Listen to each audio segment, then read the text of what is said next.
जो आया है वो जाएगा भी, बस मर्जी हमारी होगी।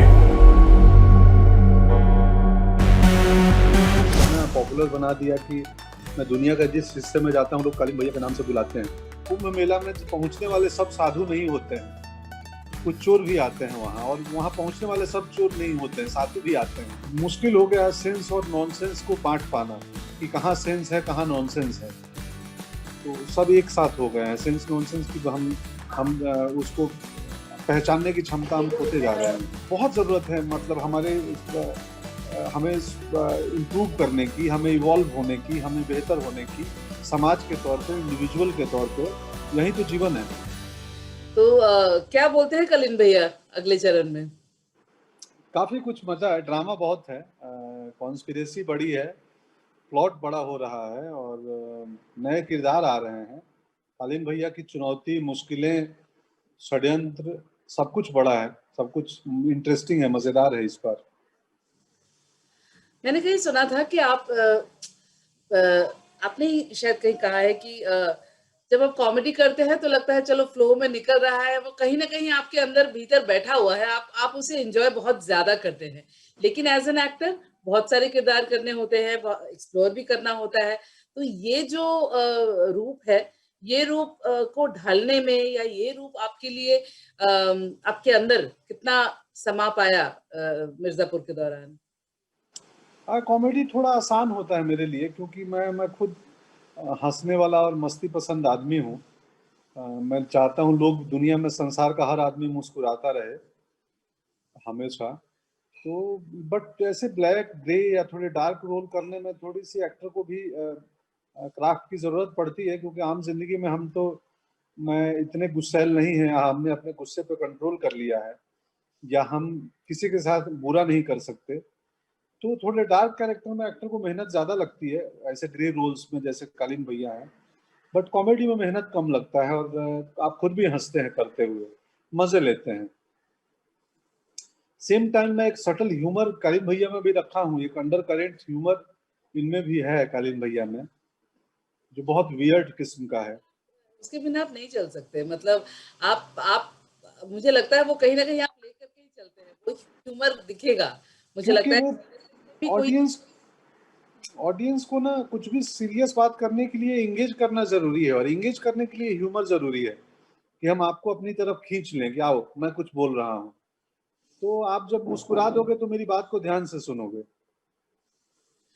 अ, अ, पंकज जी, मैं ना इम्पैक्ट की बात करती हूँ। मतलब मुझे वो फिल्म भी याद है, रन में, जहाँ एक सीन में ही आपने मतलब लोगों को, दर्शकों को अपनी तरफ आकर्षित कर दिया। या फिर मसान का वो सीन जब आप कहते हैं कि मैं बाबूजी के साथ रहता हूँ, बाबूजी अकेले रहते हैं। तो मतलब ये जो एक एक सीन है इंसान के जहन में बस जाता है। और आज एक ऐसा किरदार जो एक फुल फ्लेजेड जर्नी आपकी, छोटी नहीं बहुत लंबी रही है, और आपने खुद को ग्रो करते हुए देखा है। तो ये स्टेप बाय स्टेप चढ़ना मुझे लगता है बहुत खुशनुमा रहा होगा आपके लिए। बिल्कुल बिल्कुल बिल्कुल बिल्कुल, बहुत कुछ सीखने को मिला है पूरी जर्नी में, प्रोसेस में। ये एक बड़ी चीज सीखने को रही है कि धीरज बहुत बड़ा चीज है, धीरज रखना चाहिए इंसान को। धीरज रखो, सब होगा। वो कहावत है ना, वो कबीर की कोई पंक्ति है कि रसरी आवत जात तो सिर पे परत निशान। अगर एक जूट की रस्सी भी लगातार पत्थर पे घिसी जाएगी तो पत्थर को काट सकती है। तो मैं हमेशा, मतलब मुझे लगता है मेरी जर्नी, मेरी कहानी, मेरा स्ट्रगल मेरे से ज्यादा और बहुत सारे बच्चों के लिए निजाम उदाहरण बनेगा कि यार मुश्किल है, असंभव नहीं है कुछ भी, और वक्त लगता है कुछ भी होने में, समय लगता है, ओवरनाइट नहीं होता है कुछ भी। तो और आर्ट एंड कल्चर के फील्ड में तो बिल्कुल ही नहीं होता है। तो यही है। आप जैसे लोग ही इंस्पिरेशन बनते हैं पंकज जी। इसीलिए मैंने ये सवाल उठाया कि रन का वो एक सीन और आज का ये किरदार, जो मतलब पूरा स्टेज आप ओन कर रहे हैं। बहुत सारे कैरेक्टर्स हैं, सब लोग अपने अपनी जगह पर अपना काम कर रहे हैं, लेकिन पंकज जी ने अपनी जगह बनाई है। तो आज का दौर जो चल रहा है ना, उसमें मुझे लगता है ये जो आपने कही है बात, सब्र बहुत जरूरी है, वक्त। बहुत जरूरी है, बहुत जरूरी है। हम आज की पीढ़ी में ना हम सब उनको दे रहे हैं, हम सिर्फ सब्र वाला एग्जाम्पल कम देते हैं कि धीरज रखो, हो जाएगा, हो जाएगा, हो, उम्मीद मत खो, होगा, वक्त लगता है कुछ भी बड़ा होने में। सो वो एक मूल मंत्र है, वो आज के जनरेशन को हमें सिखानी चाहिए। बिल्कुल। कालीन भैया की सबसे बड़ी गलती और सबसे बड़ा जो उनका स्ट्रेंथ है, वो क्या है? अ, सबसे बड़ा उनका स्ट्रेंथ है कि वो लोगों का इस्तेमाल करते हैं, जैसे गुड्डू बबलू का इस्तेमाल किया। और सबसे बड़ी गलती भी यही है उनकी कि वो लोगों का इस्तेमाल करते हैं, क्योंकि मुझे लगता है कि लोगों का इस्तेमाल नहीं होना चाहिए, बट वो चूंकि जिस पेशे में है वो पेशे के लिए उनकी अपनी जरूरी एलिमेंट है, बहुत चतुर आदमी है, बिल्कुल। अपने बेटे से कनेक्टेड है, बेटे के प्रति मोह है उनका, बट दूसरों के बेटे के प्रति उनका कोई मोह नहीं है, वो इस्तेमाल करते हैं उनका। एंड तो वेरी ऑनेस्ट अबाउट इट, दूसरों के बेटे के प्रति मोह नहीं है, अपने बच्चे से प्यार है, बात खत्म। हाँ, बात खत्म। तो वो मुझे तो हमेशा से फैमिली ड्रामा लगती है कि एक बाहुबली का परिवार, एक वो पुलिस का परिवार जहाँ की लड़कियां हैं दोनों हुँ, गुप्ता जी, और तीसरा वो रमाकांत पंडित वकील का परिवार, उनके दो बेटे हैं। तो एक पुलिस, एक वकील और एक बाहुबली, ये तीन परिवारों की कहानी है दरअसल मिर्जापुर। जी बिल्कुल। तो अगले तो सीज़न में आप इनसे क्या उम्मीद कर रहे हैं अपने पत्नी से और अपने बेटे से? इस बार बहुत धमाल है, वो लोग बहुत धमाल मचाएंगे। तो मैं उम्मीद कर रहा हूँ कि मुन्ना सुधर जाए और मुन्ना थोड़ा अच्छे बालक बन जाएं, योगा मेडिटेशन करने लगे, किताबें पढ़ने लगे। कि मुन्ना को मैं चाहता हूँ गन छोड़ के किताब पढ़ लो थोड़ा। तो बढ़िया है, बहुत मजेदार है। आई एम श्योर, मैंने प्रोमो देखा और मैं देखना चाहती हूँ और एक मतलब एक साथ देखना चाहती हूँ। ऐसी चीज़ें मुझे लगता है एक साथ बैठ कर के देखने का मज़ा ही कुछ और होता है, क्योंकि बस अब 23 अक्टूबर को बहुत कुछ ही दिन बचे हैं। जी, जी। कैसा रहा आपका लॉकडाउन का वक़्त? अब तो एक नया टाइम वापस शुरू हो रहा है। कहते हैं कि एक पॉज़िटिविटी दिख रही है। वापस लोग बाहर आने लगे हैं, वापस लोगों ने शूटिंग शुरू कर दी है। बड़े पर्दे की तरफ भी लोग बढ़ेंगे। तो पंकज जी, ऐसे में अब मैं तो अभी 1-2 महीने और छुट्टी ले रहा हूँ, दिसंबर के बाद करूंगा काम शुरू। जी, और चूंकि मुझे एक छुट्टी की बड़ी सख्त जरूरत थी, मैं 2 सालों से बहुत लगातार नॉन स्टॉप काम कर रहा था। बट अच्छा लग रहा है, ये तो चलो कठिन वक्त चल ही रहा है, और इसमें बहुत ज़रूरी है कि जब तक कोरोना का कोई वैक्सीन और इलाज ना आए तब तक हम कम से कम जो बेसिक प्रिकॉशन है कि मास्क लगाएं और एक शारीरिक दूरी मेंटेन करें, तब तक तो यही वैक्सीन है, यही दवाई है कि आप मास्क। मुझे बहुत ये लगता है कि मैं कई बार निकलता हूँ तो देखता हूँ किसी की हरी दाढ़ी है, किसी की लाल रंग की दाढ़ी है, पीली दाढ़ी है, सबने मास्क नीचे लगा रखा है। मुझे लगता है ये लोग क्यों ऐसा कर रहे हैं यार, या तो प्रॉपर लगाओ तो ठीक से, दाढ़ी में लगाने को थोड़ी है। और आप अपने साथ-साथ आप अपने घरवालों की, अपने आस-पास के लोगों को आप मतलब उनके लिए परेशानी खड़ा करते हैं। तो मैं किसी जगह एक डॉक्टर से बात हो रही थी, तो उन्होंने बोला कि दो इंडिविजुअल अगर दोनों ने मास्क लगा रखा है तो एक दूसरे को इन्फेक्ट करने के चांसेस बहुत लेस हो जाते हैं।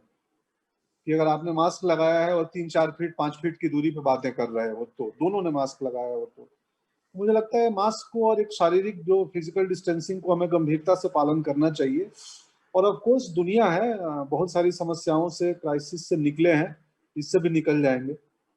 बिल्कुल, बिल्कुल। और एक बहुत ही डिप्रेसिंग सा माहौल आ गया था पंकज जी।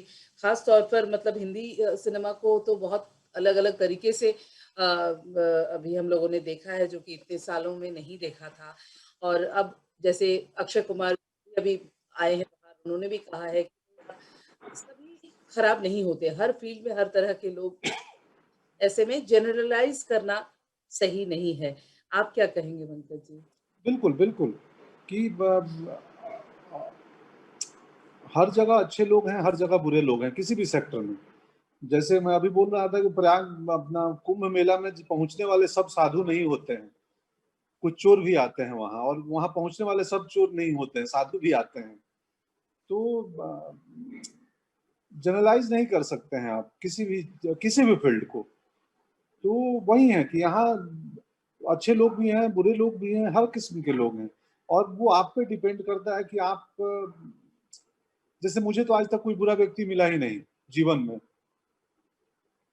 तो क्योंकि आप जैसा विचार रखते हैं वैसे ही धीरे-धीरे बनते जाते हैं। तो आई नो कि अच्छे और बुरे लोग हर जगह हैं और सामान्य नहीं होना चाहिए।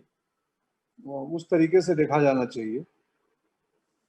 बट वो भी है ना, आजकल लोग खाली हैं और हम मुश्किल हो गया है सेंस और नॉनसेंस को बाँट पाना, कि कहाँ सेंस है, कहाँ नॉनसेंस है। तो सब एक साथ हो गए हैं। सेंस नॉनसेंस की हम उसको पहचानने की क्षमता हम खोते जा रहे हैं।